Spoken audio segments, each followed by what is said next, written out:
We face, therefore, a moral crisis as a country and a people. We have a right to expect that the Negro community will be responsible, will uphold the law, but they have a right to expect that the law will be fair, that the Constitution will be colorblind, as Justice Harlan said at the turn of the century. This is what we're talking about, and this is a matter which concerns this country and what it stands for.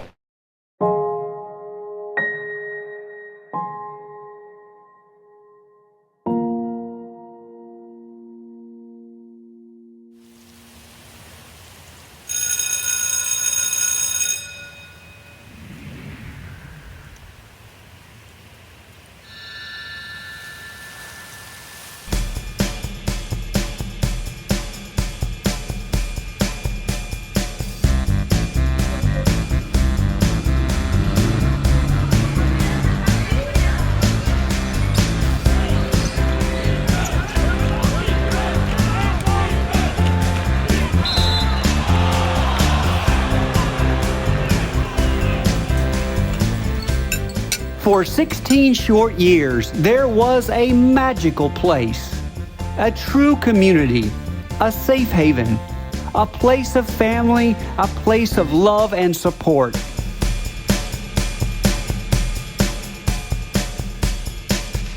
The story of Bailey-Johnson School is more than a story of bricks and mortar of a building. It's the story of the beginning days of racial and social transformation.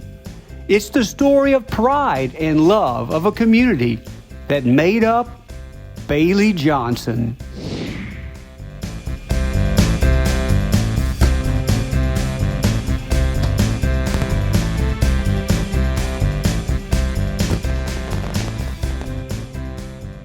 Yeah, everybody was good and friendly, and we all just worked together. When one had a problem, we all had a problem. Neighbors were neighbors and friends in the truest sense of the word.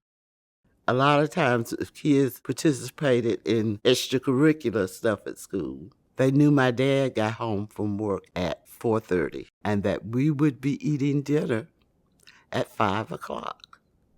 So my mama fed everybody. Bailey-Johnson School was a focal point for the North Fulton Black community. It was the first and only school within the approximate 35 square miles of North Fulton that included a high school curriculum for Black students. These students came to study, engage in school activities, enjoy sports and social events.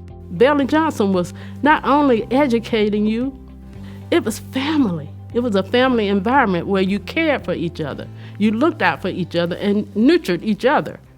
It was wonderful. To better understand the story of Bailey-Johnson and its community, it's important to remember the historical context of the Black race experience in this country. It's widely believed that the first African slaves arrived from Angola to the colonies in 1619. For the following 244 years, it was legal to cruelly treat the enslaved Africans as property. While the Emancipation Proclamation of 1863 made slavery technically illegal, Black codes, apprentice and vagrancy laws in Jim Crow South thwarted any true freedom. The former slaves endured violence and even death in order to keep them subjugated so that wealthy landowners could continue to have cheap or in many cases free labor. Jobs that paid a living wage in the post-war South did not exist for the former slaves. Vagrancy laws were exploited in order to arrest Black Americans who did not have a job and put them in chain gangs so their free labor could be sold for profit. Those who did not obey the racial customs of the time often faced violence. In 1912, a devastating racial cleansing was suffered by a number of the families who would eventually become part of the Bailey-Johnson community. In 1912, my mom and other families were ran out of Forsyth County because of a young man that they say had raped this young lady. 18-year-old May Crow was found bloodied and unconscious in the woods. With no witnesses or clues, 3 young black men became the scapegoats, perhaps because they happened to live nearby. 24-year-old Rob Edwards was the first to be jailed. An angry white mob stormed the jail and took him out and lynched him and drug him around the courthouse by the neck. With no witnesses and an all-white jury, after a one-day trial, 16-year-old Ernest Knox, who could not read or write and who many prominent scholars believe was coerced to confess, along with 18-year-old Oscar Daniel, were hung to death in front of a jeering white crowd. All black churches were burned. Masked white night riders went house to house, aggressively threatening all black people. In the end, every one of the 1,098 black residents of Forsyth, including 58 that were landowners, were violently forced out of the county. With the exception of the displacement and genocide of millions of Native Americans, it was the largest racial cleansing in the United States. With more than 300 years of cruel treatment, including the banishment from their homes in Forsyth County, makes one wonder how the people of the 4 Bailey-Johnson communities were affected. It was something that brought us together, as a small community. As a matter of fact, it brought 4 communities together.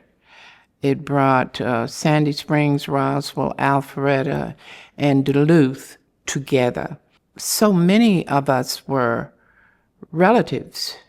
And I think because of having to leave Forsyth County during the banishment, the 4 communities, I think that's where people went.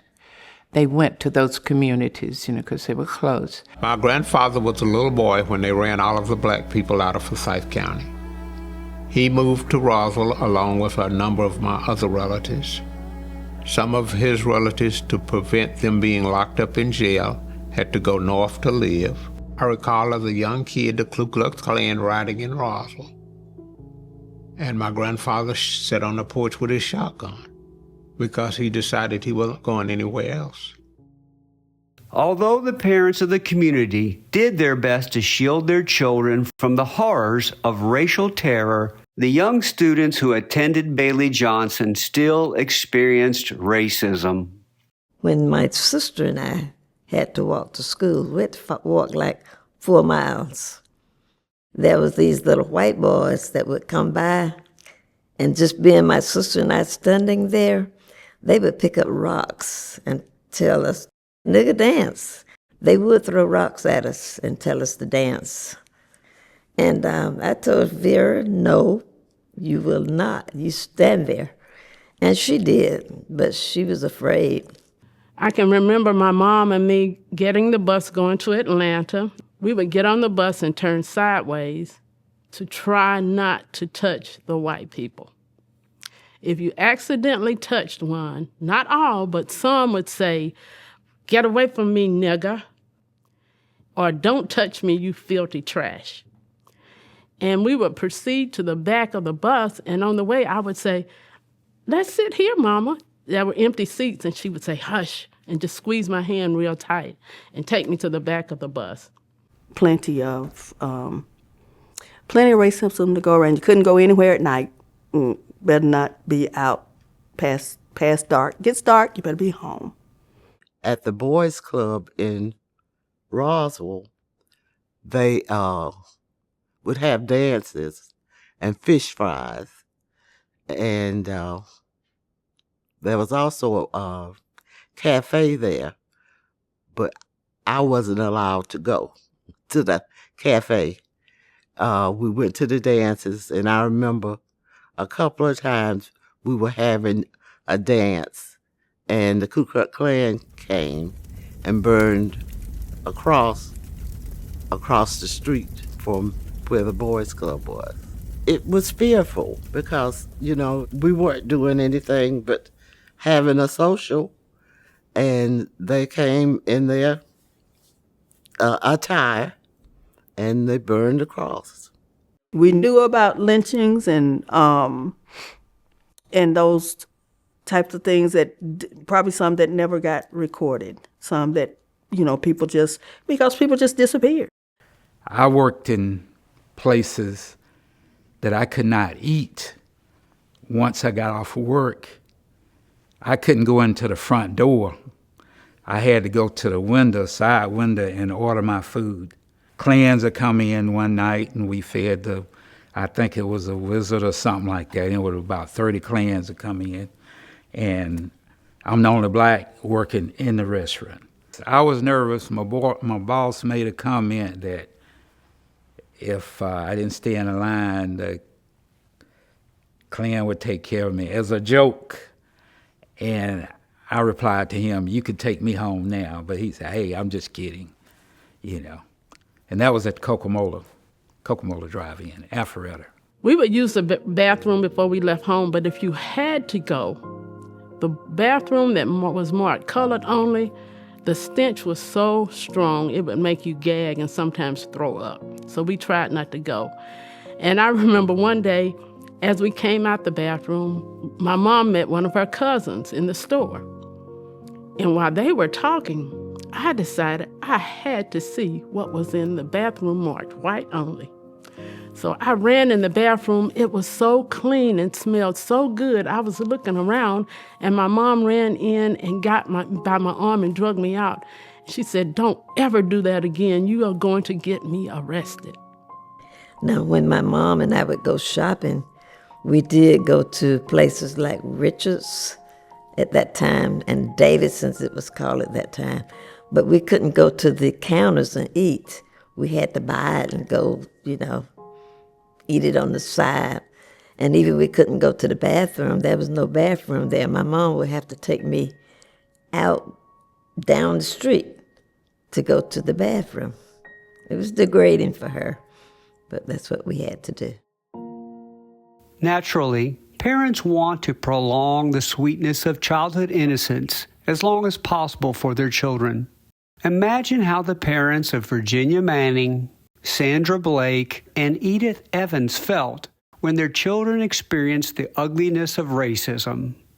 As a historical perspective, it's important to note that the experiences of these young ladies occurred in the late 1940s to mid-1950s. Several years later, in 1963, Dr. Martin Luther King spoke these words. A great American in whose symbolic shadow we stand today signed the Emancipation Proclamation.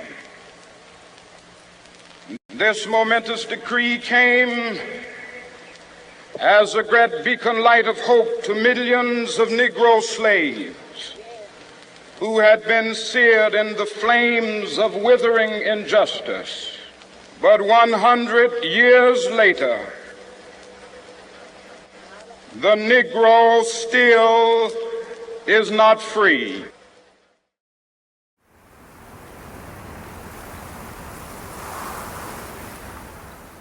Another way to ensure cheap labor was to limit educational opportunities for black citizens. In 1921, Milton High School, a county publicly funded high school, opened for whites only. For almost 30 years after, the black community was limited to a very basic and underfunded primary school education, ending at the 7th grade. I started school in 1937. I had to walk to school about 5 miles. My school had one room. We had a kitchen in our book room, and we cooked back there. So we had classes that go back and cook because we had 7th grade in that one room. The black community naturally struggled with the idea that their children were denied the same full education as the white children. The parents paid taxes, but they were denied an education. And that was hard to understand. For the limited few families who could afford it, the only option for secondary education was a 2-hour round trip to Washington High in Atlanta. Virginia Manning Patterson recounts her father's memories of traveling to Washington High. My dad commuted from Alpharetta to Washington High. His routine was he got up in the morning, he started the wood-burning cook stove, and got prepared to go to school. He rode the Greyhound bus to Atlanta. He said there was no expressways, just straight down 9 over that wooden bridge at the Chattahoochee, and rode downtown to, at that time, it was Hunter Street. Now it's Martin Luther King and Peachtree, and walked from there to Washington High. Reverend Strickland planned to send his daughter, Maisie, to Washington High. Other family members and neighbors heard about this and wanted their children to go as well, but they had no transportation. My father bought a station wagon, and we all went on that station wagon. It was not a very pleasant ride because of the number of students who were on that station wagon. And I think we ended up with about 14 on that station wagon. We picked up students from Roswell to Sandy Springs.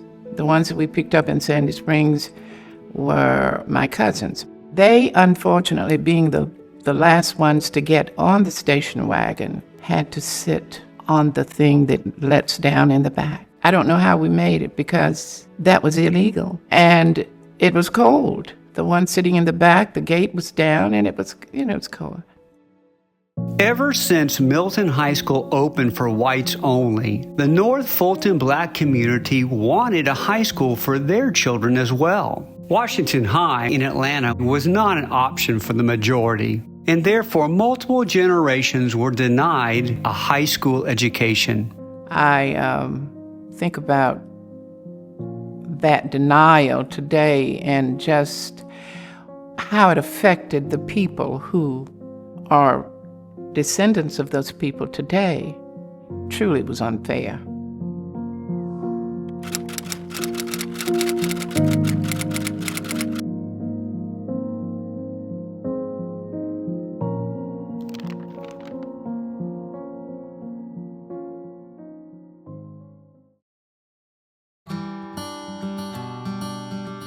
The leaders of the community understood this injustice and knew how important education was for their children.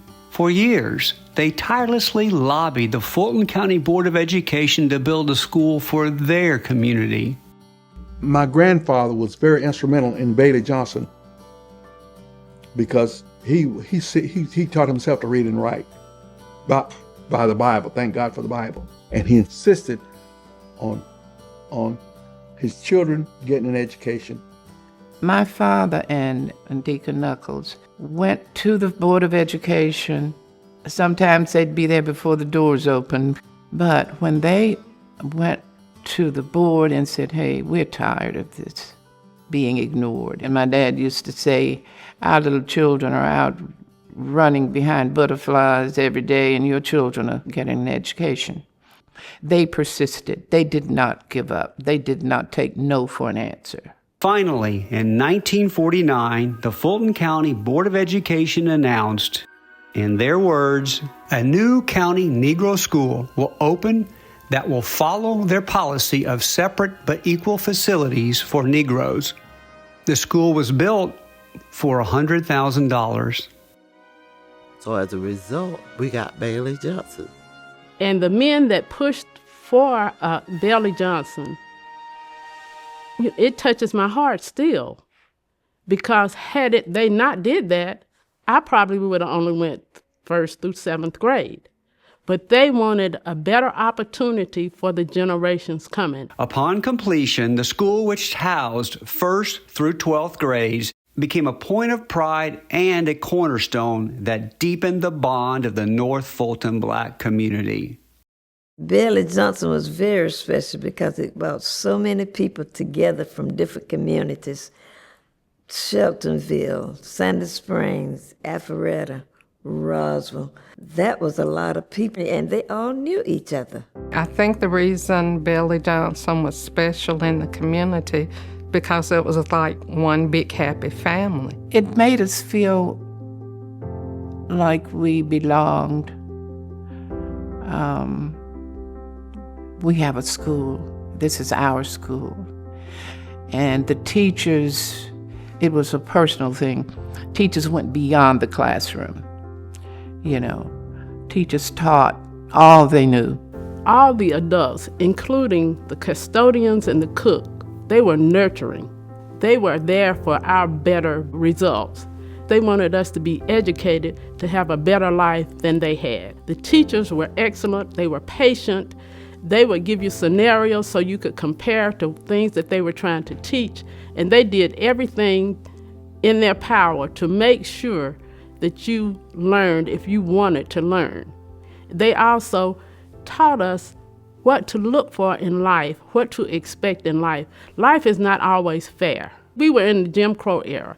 Things to be careful of, things to do and things not to do. The school was built as Alpharetta Colored School in 1950 when it opened.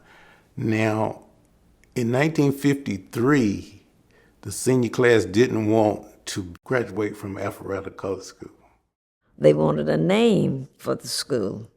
So they took it to the parents, and the parents came in at PTA meeting and discussed it. And they decided on the two names. Bailey-Johnson School was named from George Bailey and a gentleman in Roswell named Warren Johnson. George Hard Bailey, a blacksmith, was one of Alpharetta's earliest black business owners. He provided land from his Kimball Bridge Road farm for the construction of the Alpharetta Colored School. In 2025, a historical marker was placed in downtown Alpharetta at the location of his shop. Warren Johnson, a former slave who fought tirelessly for black student education, is buried in Pleasant Hill Cemetery in Roswell, Georgia. Most of that graduating class were females because a lot of the guys whose families were farmers would end up dropping out of school to do farming work. All of our teachers was from pretty much the Atlanta area. They had to travel every day to come from Atlanta to Alpharetta to the school. And we really appreciate the effort that they put in to come up through there. I had a wonderful time there. All the teachers knew all of the students, no matter what grade you were in. They knew everybody. The teachers, they was strict, but we learned. And some of them was tough because they was back then they were allowed to spank, hit up our hands in school, and they would have the parents come to school and whip you in front of the whole class. Well, I can say the teachers were determined. They was very determined on our learning. I remember once I kind of fell down in history, and Miss Maisie Strickland, she got with Coach Hobbs. Everybody got a D or below. In her class, you couldn't play ball. He cut you off the team. So we hit the library, and I turned around and made an A+, because I wanted to play ball. 65 to 70 years later, Bailey-Johnson alumni continue to fondly recall memories of their teachers, immortalizing educators who created a lifetime of positive impact. And my first grade teacher was Miss Simmons. Wonderful lady, loved her. Everybody loved Miss Simmons. Miss Simmons was a DOLL, capital, underlined, italicized, whatever you want to call it. Miss Simmons was the first grade teacher, and I truly believe Miss Simmons loved teaching, and she loved every one of her students. And the first grade teacher, especially Miss Simmons, who taught, I think, almost every kid that went through Bailey-Johnson. She was from Monroe, Georgia, and she would go visit every first grader she had. In fact, I know several times I went with her to go visit the homes and talk to the parents. Everybody loved Miss Simmons. She taught in a way that you could understand. Miss Simmons was so caring, and if you didn't know how to do something, she would allow you to sit at the table with her at recess and do it. And I thought that was really special because a lot of times at recess I couldn't go out because I had hay fever. And I loved to read, so she would let me read to her, that kind of thing. Now, that was special to me. I remember her distinctively. And then I remember she took me home with her to visit her family. She had a big family. It was just beautiful. And so I would never forget that. I would never forget her. Never. Mrs. Ruby Grooms was a favorite teacher of mine. Home economics. And Miss Grooms now, she kept you straight. Home ed teacher. You learned, you know. I made a pajamas outfit, top and bottom. But really, my mom taught us how to sew, not to that extent. But Miss Grooms, you eating good, you know, you cook in the class and you have to make, that was your lesson, you know. And I made a pajama outfit and she said, that's nice, you know. He said, you've been sewing, haven't you? Miss Groom used to say, I have respect for yourself. Because a lot of girls didn't. And she said, have respect for yourself.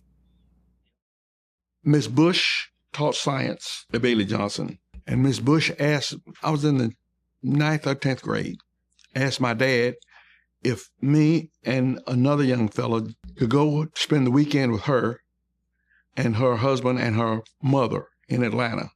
I would go from then on, off and on, we would go spend the weekend with her. That's the first time I was on the campus of Clark College, Morris Brown College, Atlanta University. We went to restaurants. She took us a lot of places, introduced us to a lot of basic stuff. Miss Naomi Bush, science teacher, she's kind of stood out to me kind of personally. Somebody could teach me something a little bit about science, they had to be pretty good. Not only was Miss Naomi Bush a knowledgeable and effective science teacher to all her students, she had the ability to keep teenage boys focused on the subject matter. Yes, I believe all the guys that were there that knew her had a slight crush on her. She was quite cute. Mr. Garrison became the assistant principal. He taught geography. He was a nice man. He would have to go to the office and he would tell me, he said, well, you take over the class, you write the test on the board. And I said, okay, if I write it on the board, I won't have to do it, will I? He said, yes, you will. So I would write it on the board and I'd sit down and do it. And he'd come back in and say, he said, you're my assistant here now. And Mr. Garrison was the principal and conductor of the Glee Club. Very good Glee Club. And then there was my band teacher, Mr. Moody. I played the flute in the band.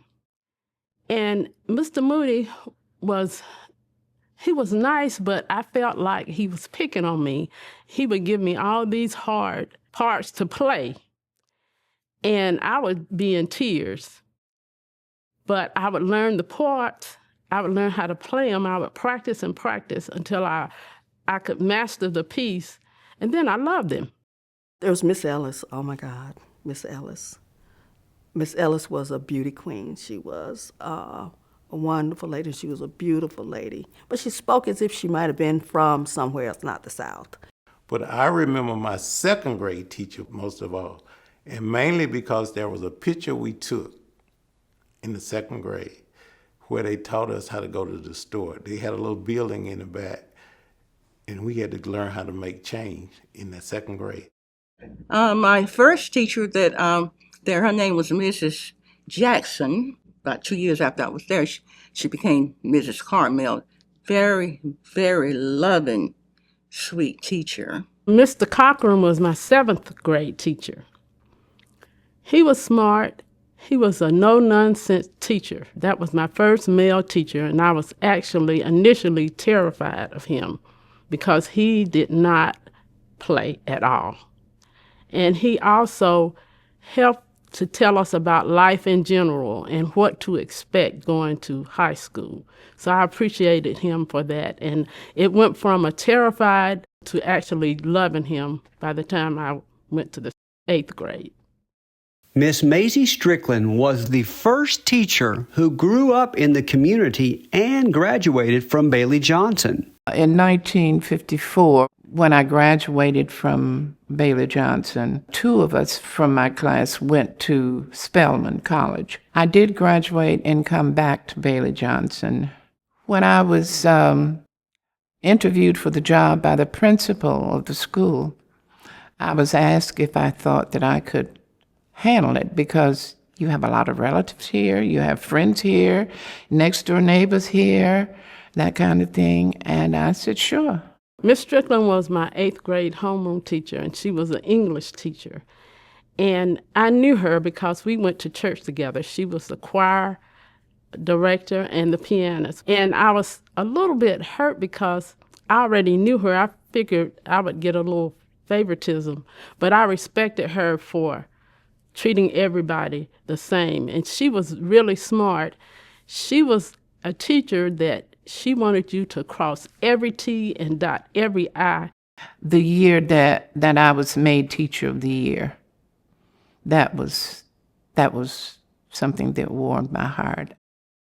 Miss Jameson was my 2nd grade teacher, but she was the lady who put on plays and did those kinds of events.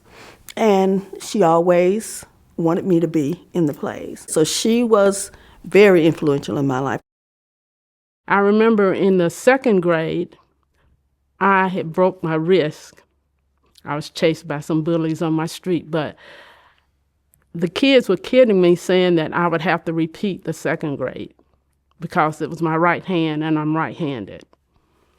My 2nd grade teacher, Miss Glass, told me that you will not have to repeat the 2nd grade. And she also encouraged me to use my left hand. And I was able to learn to write with my left hand because she inspired me to do that. She was extremely smart. She was soft-spoken and thorough. She would explain to you until you understood what she was teaching you.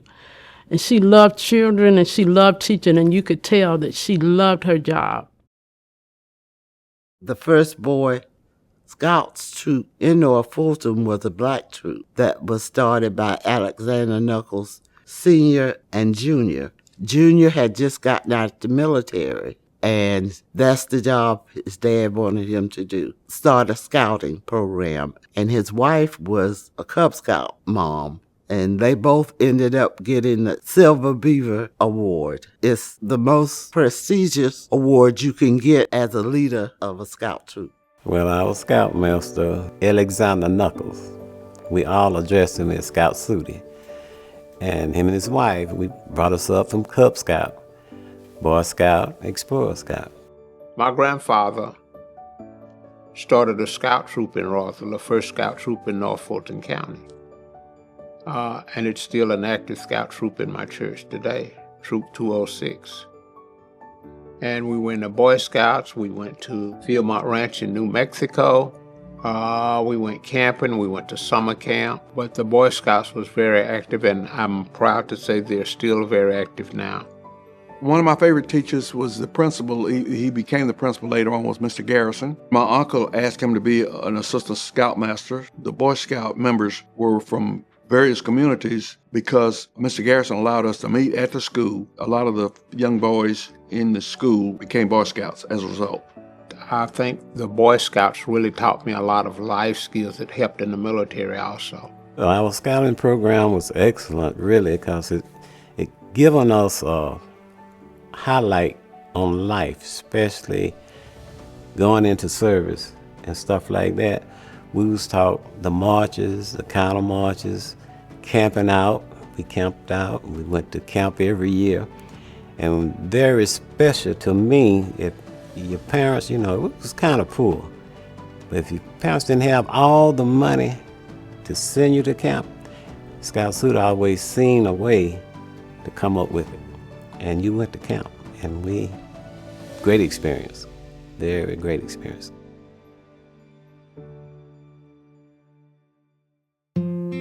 Before and during the Bailey-Johnson years, certainly nobody in the black community was considered financially rich. A few families which lived across the street from the school on Kimball Bridge Road did own their own homes. However, the majority of the families were sharecroppers, and some of those were just barely surviving. But the North Fulton black community was a community in the purest way. Those who had a little helped those who had nothing. Parents and community leaders wanted more, not only for their children, but for the community as a whole. My grandfather would sometimes go to the farmer's market and get food and bring it back and either sell it to people that had money or give it to people that didn't have money so that they would have food to eat. Mr. Sooty Knuckles, he would bring lots of people from Atlanta to speak to us, like Julian Bond came to Roswell to speak to us. Our pastor was from Atlanta, so they brought people out to keep us aware of things that were going on in the world, so we weren't left out. When I was growing up, we didn't have TV, and it was a while before we had electricity. And we had our well where we had our water, and we had an outside outhouse where we used the bathroom. And we would take baths in a wash tub. When I was young, we had a spigot in the front yard, and we would have buckets that we would go to the front yard and fill the buckets up and carry the buckets in the house to use for cooking or bathing or whatever we had to do. No central heat. We had a pot-belly stove in the bedroom, and then my mom also cooked on a stove that had used wood. And we didn't have any air conditioning. We had fans that blew hot air in the summer, but we were a family. So we lived on what was called a Wilson farm. And Mr. Wilson, we were, my parents, grandparents, and those were his tenant slaves. My mom worked at the house, at their home as the maid. And, my grandparents, both sides, lived there. We all lived in our own separate homes, though. We used to have a bunch of chickens that we had to see after, but we had chickens. That's how we had food. At one point, we had so many green beans. For a long time, I hated green beans. I really did. I mean, I love them now, but...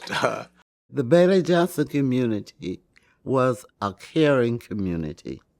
You could sit in the house and not lock your door. You could leave your car keys in your car. If you were sitting on the front porch and somebody passed by in the car and they say, ooh, and back up and come and sit on the front porch and you'd have a conversation. The community was very easy. We never locked up, never you get ready to leave home, just walk out the door. Somebody might need a cup of flour or something. That's what my parents used to say. Somebody may need something, so we just leave the door, and if they needed anything, they came and got it. And, so everybody was close-knit, very close-knit. I think the community was really tight, and I do remember delegates coming from different places to stay with the neighbors. At that time, we didn't have hotels and things for people to come and stay. There was always someone in the community that would house a delegate, whether it was for the church or the school or whatever it was for. They would house them. The communities were just that way. One thing I can say about our parents, they were awesome. They had a club and the women had a club, the men had a club, and they would raise money to take us on trips in the summer to the black beaches. We were able to go to Jacksonville Beach and the one up in Myrtle Beach, because those areas had black beaches. And we went to Tennessee to Lookout Mountain. And so our parents were awesome. Both my parents were born here in Alpharetta. My mother, her name was Minnie Moselle Cook. Manning, and she was a descendant of George Bailey, whose nickname was Hard Bailey. He was a blacksmith here in Alpharetta. At one point, he owned a lot of the property on Kimball Bridge Road. That's the only place that blacks owned property. There were other blacks in the community, in Alpharetta, but they were the sharecroppers. Community was involved with the school, involved with what the children were doing. Members from the community would come and, have lunch and interact with the kids. Buy plates from the lunchroom about twice a week. The food was good, and we just go buy a plate. They let us buy. I lived right across the street from Bailiey-Johnson School, and I would leave out my door when I heard the second bell ring. During Christmas season, Dorothy and Eugene Anderson's decorated home was a community attraction. I started decorating when we first moved there with 1 or 2 pieces. And every year I increased a piece. We had lights and put them all across the top of the house. We just had lights everywhere. And everybody would say, I don't need no lights because you go up to Dorothy's house, she got enough lights for everybody.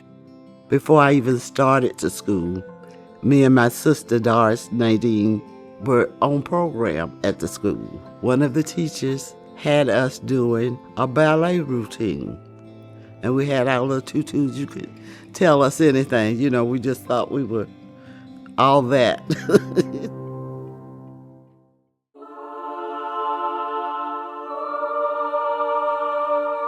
For many years prior, the churches of the 4 communities had not only been a spiritual home, but they were also the only communal sanctuary of support against the brutality of racism. The opening of Bailey-Johnson created a space where all 4 communities gathered together in pride, and by doing so, helped amplify the unity between the various churches of the community. The school and the churches were the de facto heartbeat and center of the North Fulton black community. When we started being in the churches, we had barbecues. Yeah, all the money we raised went to the churches when we sell it. That food, we sold plates. Then we had people coming from everywhere. And we had musicals, all-night singings. We called it all-night, stop at 12 o'clock. And all that money went to the church. In the black church, yeah, that was family.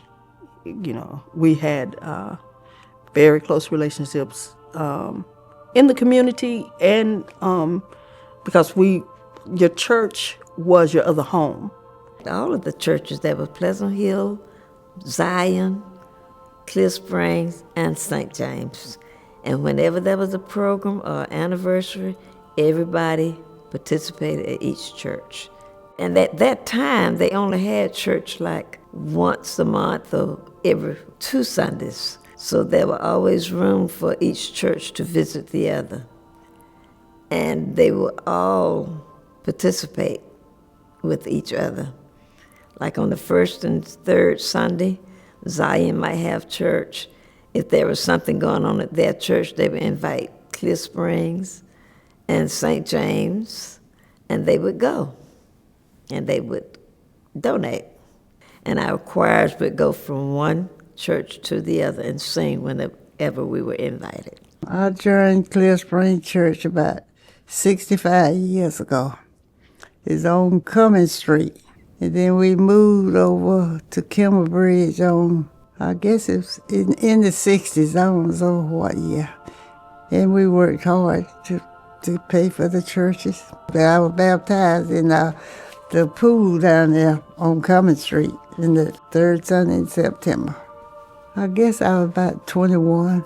All of the people in all of those churches mostly knew each other. And that was because of the school. We not only participated in the churches, but they also participated at the school.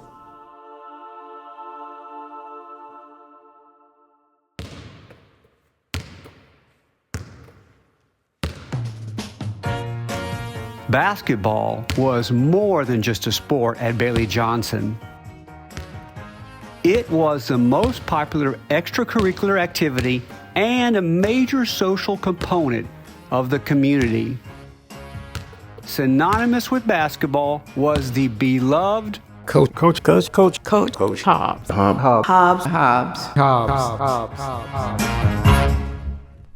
Mr. Hobbs taught math. He was the basketball and track coach. He was also a no-nonsense, but in a more gentle way. He was thorough, and he understood children and how to push them, but not to overdo it. And I loved him so much because he was frank, he was smart, and he would tell you the truth no matter what. Coach Hobbs was probably one of the greatest mentors I've ever had. So I didn't have a father, so he kind of was a father figure. He instilled in you to be the best that you can be. If you wanted to do something, you did it to the best of your ability.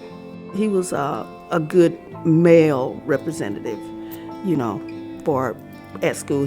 He could talk. You could talk to him if there was something going on during the day and you needed a father answer, you could talk to him. Mr. Hobbs was a dynamic individual, has a work ethic. Not only a work ethic, his primary concern was to make sure if you work this hard playing basketball, you should work this hard in the classroom and work this hard in life.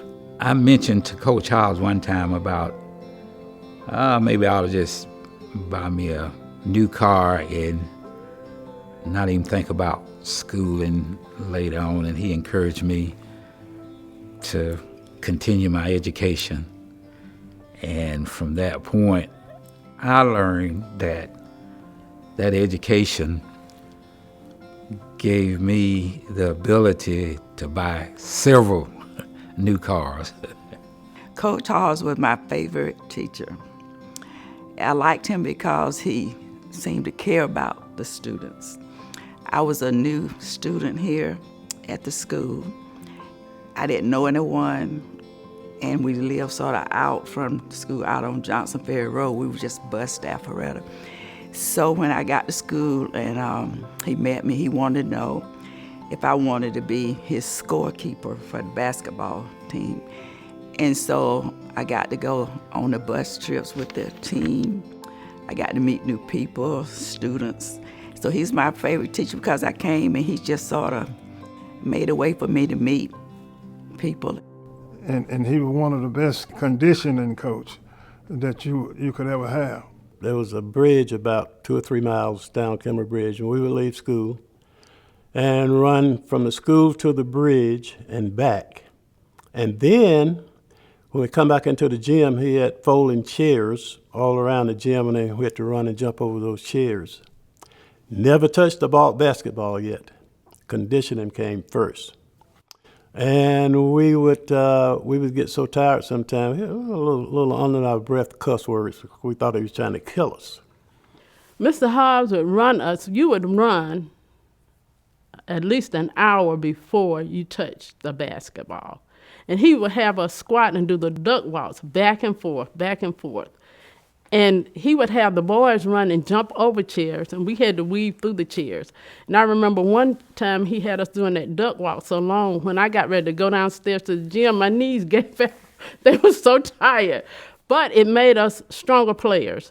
I remember at the beginning of seasons, I'd go home and my legs would cramp so much in bed because it wasn't, but they got stronger as we went on. But, when we first started practice, that's just the way it was. The team that we had, we was bonded. We was together, looked after each other, uplifted each other.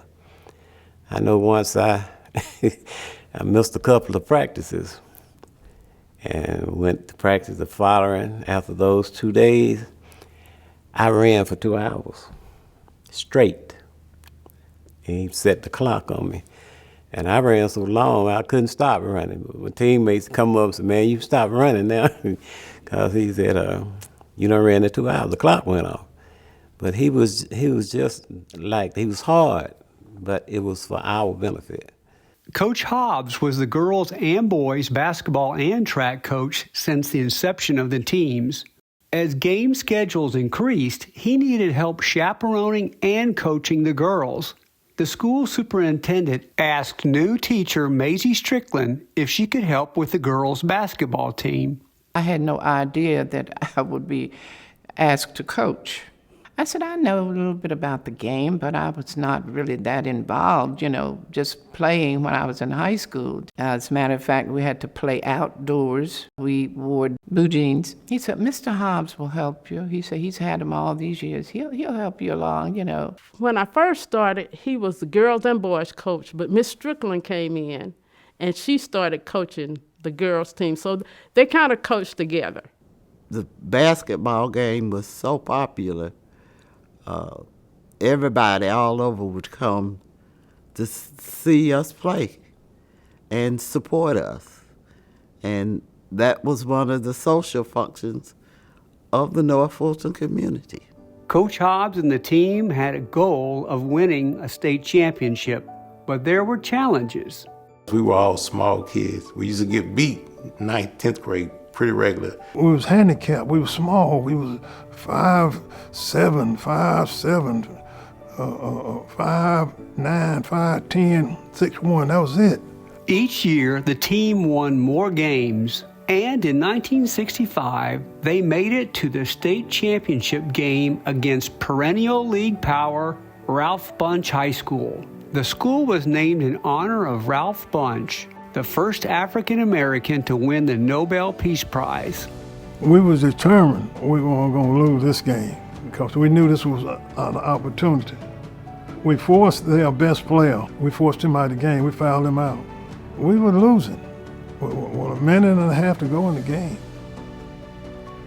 And some kind of way, we got hot, and we ended up winning by 3 points, I think, 67-64, I believe it was. And Ralph Bunche was always better than us.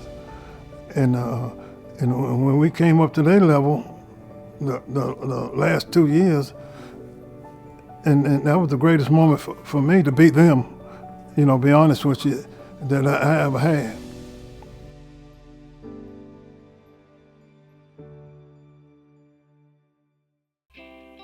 Little girls love playing princess, but the lucky few get to be chosen queen. And one of my favorite things, I was voted Miss Bailiey-Johnson my senior year. And we had a parade in Alpharetta. I think that was the only time that we had a parade. We had a parade in Alpharetta. So that was a very prestigious time for me to be able to go through Alpharetta, where we couldn't attend school in Alpharetta, but we had a parade to go and showcase some of the students from Bailiey-Johnson. I do remember the experience of when I was crowned Miss Bailiey-Johnson when I was 15 and in the 10th grade. So but that year we didn't have a yearbook. For some reason, I said of all the years, they didn't get a yearbook. I was crowned homecoming queen at Bailiey-Johnson. I was the youngest that had been homecoming queen because everybody knew me and they voted for me. And then my cousin, her name is Linda Manning. She was nominated after me. I was a freshman, and then they made a rule that you had to be older because we came in, we beat out the juniors and the seniors. Racism. Its cruelty and limited opportunities, whether overt or subtle, was ever present for the families of the 4 Bailiey-Johnson communities. Nevertheless, racial interactions were not a simple one-size-fits-all, whether through sports or the innocence of children or plain human decency. Positive racial interactions were not uncommon. Mr. Wilson was a nice man. He and his wife, I can't remember her first name. And they were really nice. Really, that's probably why I didn't really pay too much attention to white people because they were white and they didn't bother us. But they were the only white people that we knew. you know. And I remember when my baby sister and brother, my parents had 2 sets of twins, but the youngest ones didn't live. But my baby sister and brother were born, and they brought them a silver cup and a silver spoon. Yep. And we'd never seen, that was a big thing. We'd never seen something so pretty and whatever. Yeah. And they would come over. They didn't have children, so they would come over and be around us, watch us play and whatever. Yeah. Very nice people. My grandmother, Kari Manning, worked in the cafeteria at Milton High School. She was the only black that worked there for years. Every white person that went to Milton knew Kari. And Kari was known for her homemade yeast rolls. And so everybody knew Kari. So when we go to the store, white people would come up and talk to my grandmother. And she worked for this attorney, William Spence. And she worked for them on Saturday for about 30 or 40 years. And we'd get there on Saturday morning, and Mabel Spence would have put the first load of clothes in the wash. She would have cooked breakfast, and she and Kari would sit at the kitchen table and talk. And it wasn't till I got grown that I realized Kari was her confidant. Some of the things that she was going through, she couldn't tell her white peers because her husband was an attorney. He had been mayor of Alpharetta. He'd been solicitor for Fulton County. So she couldn't tell them about what they were going through. And my grandmother was older, so she would give her good sound advice. There was a school across the street from us, a white school, and the boys would come, the white guys from up there, and come out on the field, and all the black guys in the community, they all go play baseball or football. And we girls, young sisters, we just sit there and watch them. My uncle and aunt raised me, and my uncle worked at Shell Station for Lee Barron. And I remember the owner of that service station coming to our house every Christmas to watch me open gifts. His kids were a little bit older than I was. So I think I got some hand-me-downs, like a train set one time. So the racism wasn't there. I knew we were treated a little different because we wasn't allowed to go to the movie, especially in Roswell. You could go to the movie in Alpharetta, but you had to sit in the balcony in Alpharetta. It was always those little things. It wasn't any, blatant racism. It was just the little things that I remember.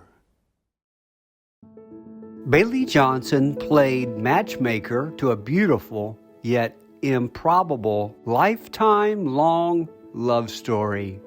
Well, in first grade, there were 2 boys and their mom and dad who came to Bailiey-Johnson one day, and one of the boys was in my class. So my husband today sat behind me in first grade and played with my hair. He did, and honestly, I used to say, oh, I just love him. When I was little, you didn't know any better, but it was his smile. He was such a loving, caring kid then to everybody. Probably the most important memory and the best memory I can think of is the fact that I actually met my wife there. And from the time that I met her, I knew that we were going to get married. I didn't know how, when, what have you. This love story does not follow the path that you might think. Before Jack's senior year, his parents got a wonderful opportunity to move to California.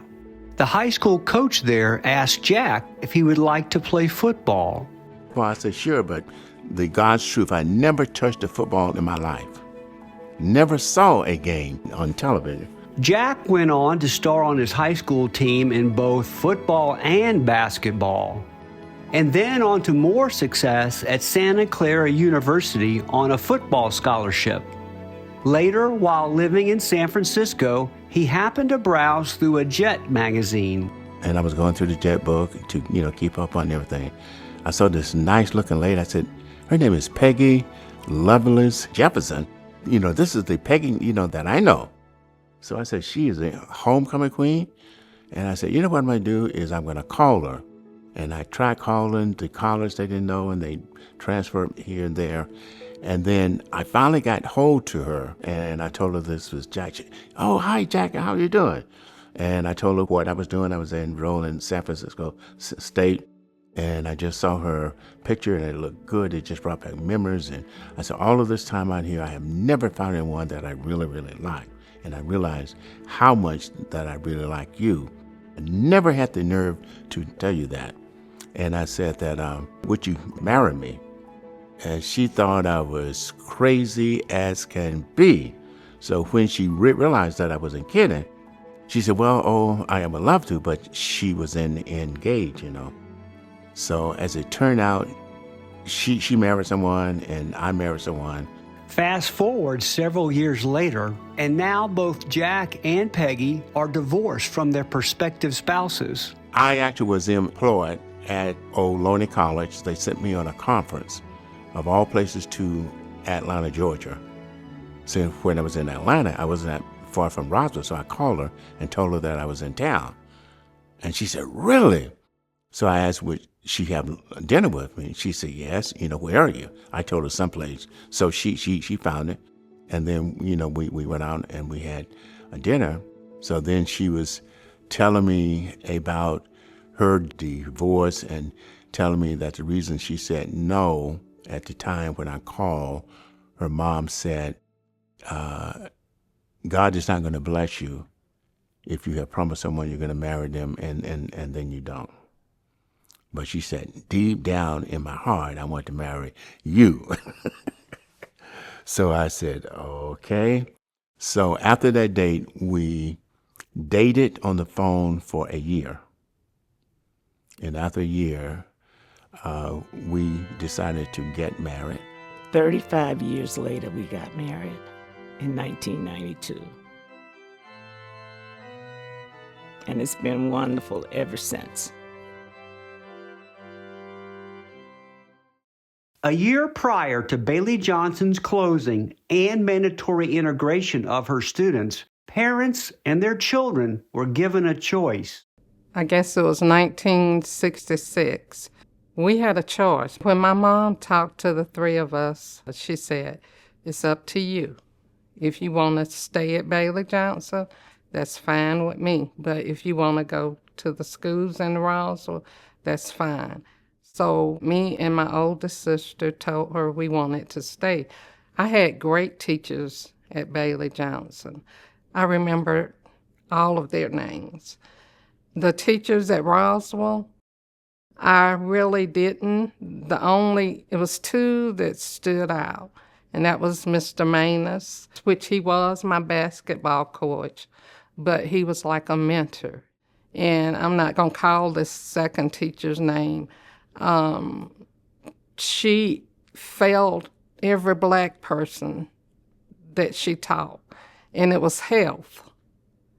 Part of the time you took health, and the other part you took PE.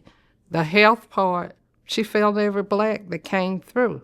Racial integration of schools has clearly been a positive change for society as a whole. But for the initial black integrators from Bailey-Johnson, there were no invitations to prom, elections to student council, or being chosen as homecoming king or queen. What should have been a joyful time in their lives was sacrificed to make a better path for the generations that followed. When the planned closing of Bailey-Johnson was announced, the North Fulton black community was upset. They had so much pride and love for their school. It was a safe haven and a place of joy, a place where each and every student was treated as somebody special.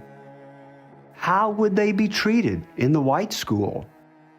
Naturally, parents wanted the best opportunity for their children, but they also feared for their children. They had seen violence towards integrators on television. They worried about the unpredictability of teenagers together, knowing that if any problem arose, blacks were often the scapegoat. My father had a petition, and so he went around through the town, even to the white people, to get them to sign the petition that we not integrate the schools, leave them segregated. We needed to stay where we were, and they needed to stay where they were. And so that's what my father wanted. So, I'm a child. If that's what my dad wants, then that's what I want too. It must be the right thing, because this is what my parents want. And so after he did that, and they still integrated the schools, I didn't have an opportunity to get the warm and fuzzy of it that they have now, or should have now, because we didn't want it, they didn't want it, but now we're together. When I walked on the campus of Roswell High,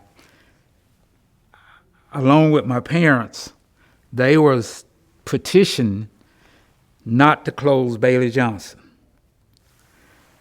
And, we felt, my last senior year really didn't have a lot of meaning to me. We went up to Forsyth County to play basketball. My coach told me, it was me and one other black, that we didn't have to go. If we felt like, because we had heard stuff about what they did in Forsyth. So he told us, he said, if y'all don't want to go, that's fine, because none of the boys on the basketball team went. They wouldn't go. But once we got out there, they were making remarks. They were calling us, saying, y'all ends, go home. And what they did with me is the referees fouled me out like in the first 3 or 4 minutes of the game. But what my coach Manus did is he had the girls, we were in the middle. Normally you sit on a bench, everybody, but he had some sit in front of us and some sit behind us so that they couldn't spit. They had a bad reputation of spitting on blacks. And then as we walked to the bus to go, they were beating on the bus. Y'all ends, go home. So after that year, they didn't go back to, the school didn't play Forsyth in basketball. Coach Manus told, whoever he had to tell that we're not taking them back up there. But in the early days of integration, whether it was due to cultural differences, larger class sizes, bias, or other factors, black students tended not to receive the same level of teaching attention that they did at Bailey-Johnson, and therefore their engagement and grades suffered. The worst part of it was at Bailey-Johnson, I was an AB student, proud of what I did, my grades, my everything I did. There, I didn't exist. I didn't exist. It didn't. If I did work, fine. If I didn't, then I was a CD student when I graduated. I feel like we were trailblazers because we had to sort of break the ice, because it was some ice that we had to break, and it was, and especially your senior year, it was tough. I was concerned whether I was going to graduate or not, but I did. They didn't outright discriminate, but it was just hard to understand the way they taught after being at Bailey-Johnson. So it was almost like you had to get it on your own or not get it at all. One thing I felt that I had a buddy,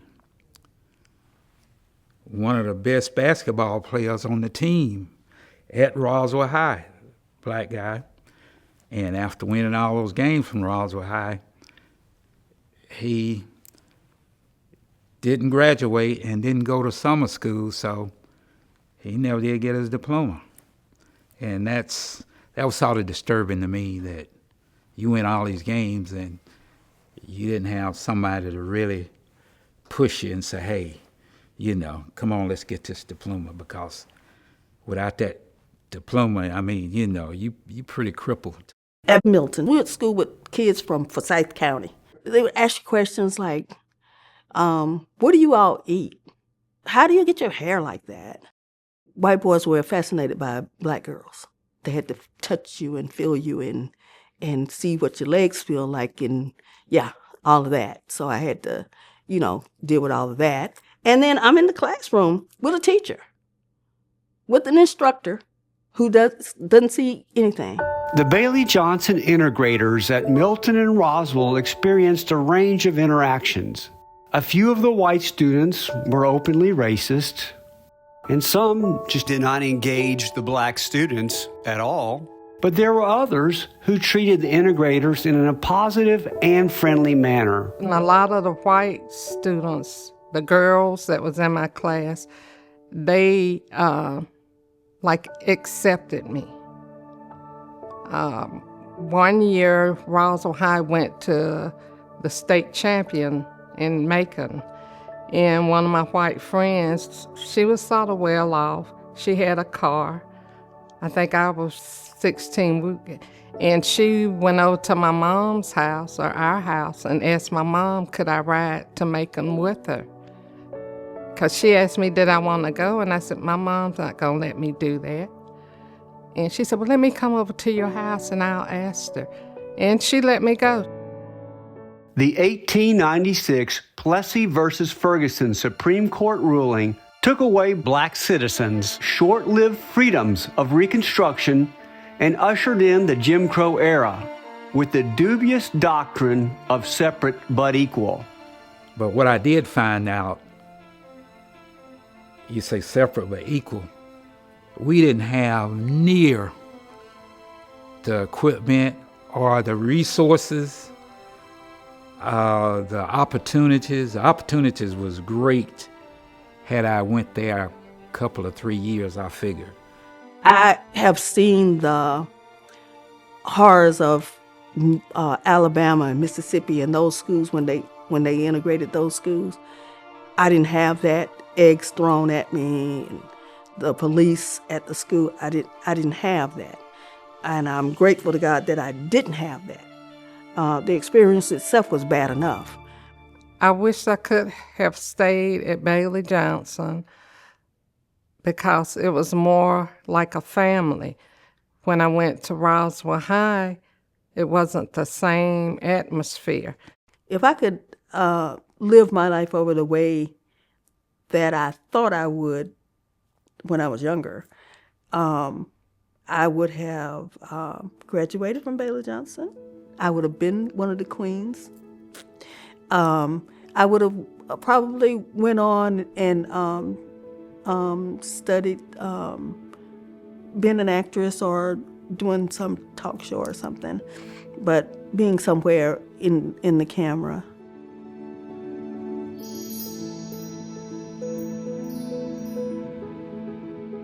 The early trailblazing integrators from Bailey-Johnson made it easier for those that followed, such as Cole Grisby, who, as of the making of this film, had just graduated from Milton High School.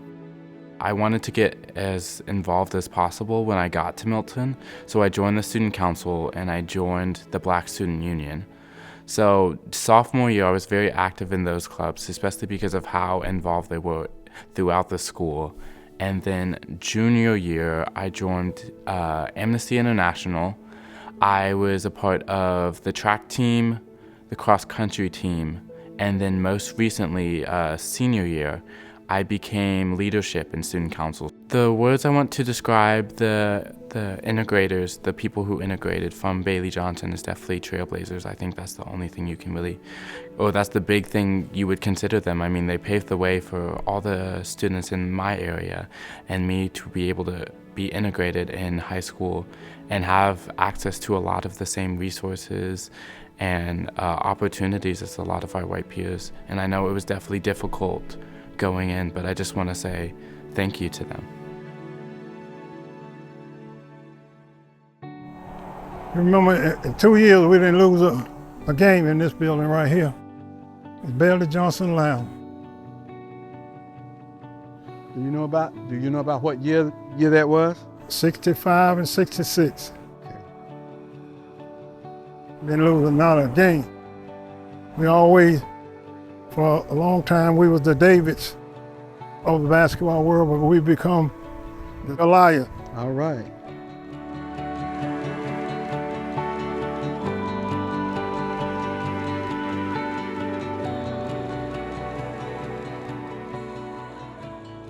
One of my biggest memories was out here on this field.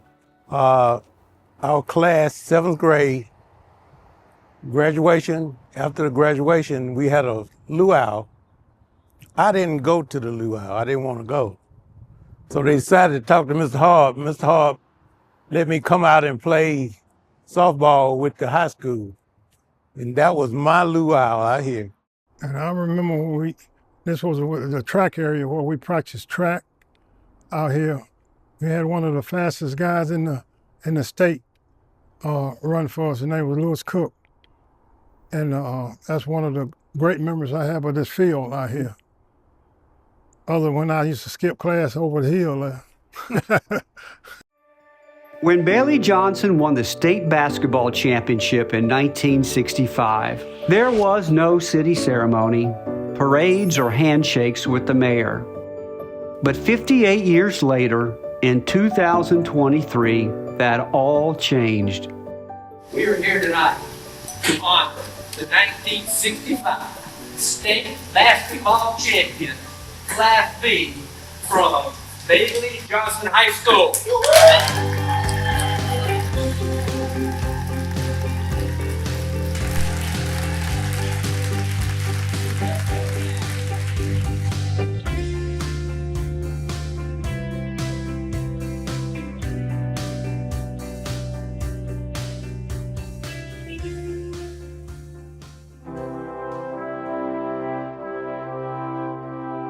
Men from the 4 Bailey-Johnson communities served in wars for the U.S., including World War I, World War II, Korea, and Vietnam. When Alexander Knuckles Jr. returned from World War II, he and his fellow black veterans were not allowed to join the white VFW. So they proudly formed a local black VFW. During the Vietnam War, many Bailey-Johnson alumni served. Well, after I graduated from high school, a few months went by, and it was hot and heavy in Vietnam then, and they was going to draft just about everybody that could. A Marine Corps recruiter offered Melvin an incentive to enlist. What they wanted, come in the Marine Corps, go through training, ITR, go through boot camp, all that kind of stuff, go to Vietnam, and if you make it 13 months from Vietnam, you come out, you get out. I often laugh about it. When I first went over there, and they told me I was a medic, they offered me a 45. I said, I don't want a 45 because I don't want to be that close to where I have to shoot them. So I had an M16 all the time, but I never fired it when I was over there. Coach Hobbs, to me, was a great motivator. In fact, I think he had a great deal to do with even my time through the Marine Corps. He had a saying that, son, if you let someone outdo you, they will. Meaning, if you're in great condition, there is no reason for someone to outdo you. And that stayed with me even now.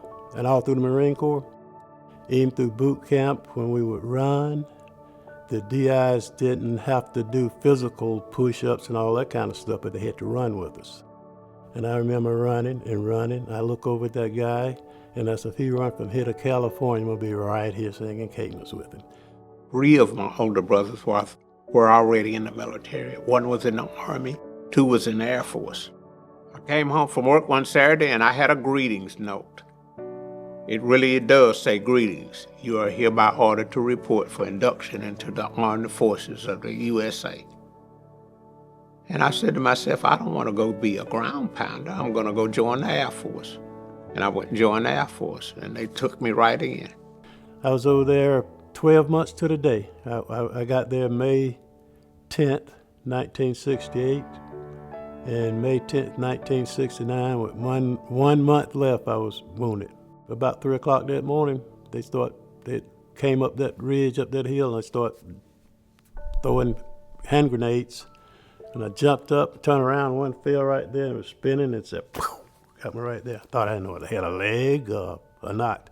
So I laid down beside that hill for a while, and I heard my guys come call my name, and they came and drug me back up there. And they got choppers in there to throw us back down the back of those choppers like sacks of potatoes and flew us out of there. In fact, there was 2 guys not 10 feet away from me was killed. And I was in 60 mortars. They were both in 60 mortars. In fact, they had a write-up about it. Operation Virginia Ridge. There, in 10 minutes, there was 8 Marines killed and 10 wounded, and I was one of the wounded ones. There were people that I went to school with that some of them went to the war, and a dear friend of mine, very dear friend of mine, he was over there 2 weeks and he got killed. Claude McCann, who was a sophomore on the state championship team, was killed in Vietnam. Some more friends were never the same. And I always tell people, I don't care who you are, what color you are, if you go off to war, you aren't going to be the same.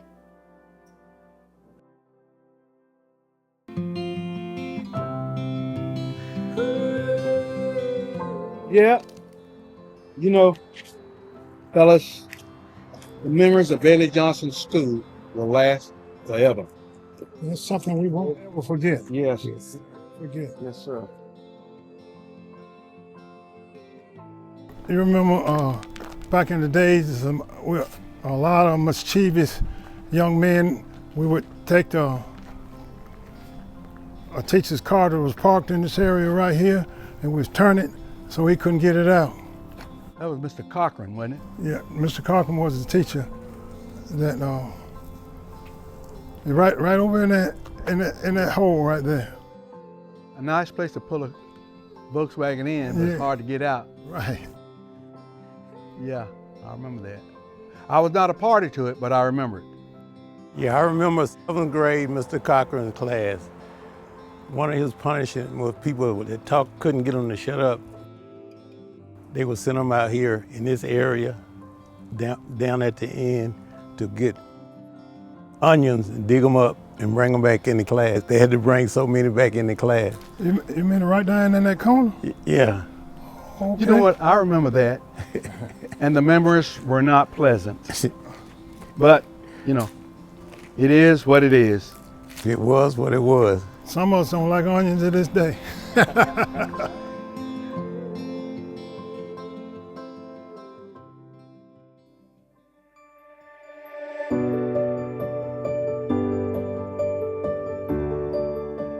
As of the production of this film, the exterior Bailey-Johnson is in disrepair, and the interior functions as overflow storage. But the bricks and mortar retain the memories of the beginning of scholastic opportunities for North Fulton Black students, who gracefully navigated a turbulent time of social transformation. The halls echo with the legacy of community pride and new experiences for Black teenagers and their teachers. This legacy that generated positive emotional social and economic impact is immortalized in the memories of her students and their family generations to come. I think Bailiey-Johnson was really, really special, and you know, I still do think it was a special school. So it meant a lot to me. If I had an opportunity to go to Harvard University, I choose Bailiey-Johnson. Even now, we have school reunions every other year. It's the closeness of the people that went there, even the ones that didn't graduate. Like I say, it's just family. It's just, we all think about Alpharetta. We all think about where we were during our teenage years, even my elementary years. And I cherish those things now. There's no place that's gonna compare, a time in life that's gonna compare, really. No time at all. I love it.